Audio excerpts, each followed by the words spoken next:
শুরু হলো আর একটা নতুন দিন। সকালেই পর্দাগুলো সরিয়ে যখন আলোটা আসে কি ভালো লাগে। একটা পায়রা বসে আছে। এখানে প্রচুর পায়রা আছে। পায়রাগুলো দেখতে বেশ ভালোই লাগে।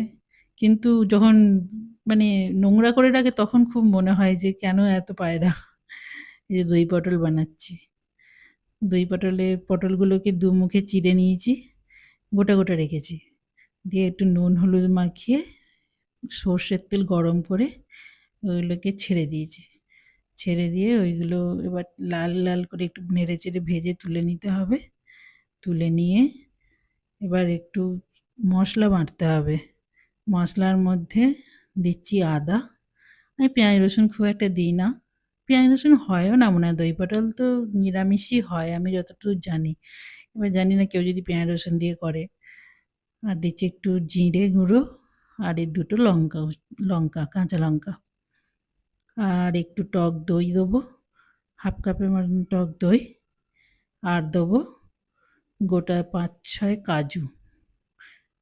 ৫-৬ কাজু দিয়ে ভালো করে বাটতে হবে। ভালো করে বেটে নিয়ে গরম তেলে কিছু কিশমিশ, এতে কিশমিশটা খুব ভালো লাগে। আমার ছেলে তো এত কিশমিশগুলো পছন্দ করে, বলে যে মা আমাকে দুটো কিশমিশ দাও বেশি করে। ও সবেতেই কিশমিশ, মানে পায়েস খেলেও তাতেও কিশমিশ, কর্নফ্লেক্স খেলে তাতেও কিশমিশ, ওর কিশমিশ খুব পছন্দ। কিশমিশটা ভাজা হলে বাটা মশলাটা দিয়ে দিতে হবে। বাটা মশলাটাকে দিয়ে কষিয়ে নিতে হবে। ভালো করে জলটা মরে গেলে কষিয়ে নিয়ে একটু জলটা দিলাম, ধুয়ে জায়গাটা ধুয়ে একটু জল দিলাম। ভালো করে কষিয়ে নিতে হবে। এবার জলটা মরে যাবে যখন, তখন একটু নুন আর একটু হলুদ দিয়ে আর একটু ভালো করে ভাজতে হবে। ভালো করে ভেজে নিয়ে যতটা পারবে কষানো যায়, যতটা কষানো যায়। না কষালে তো কাঁচা আদার গন্ধটা থেকে যাবে।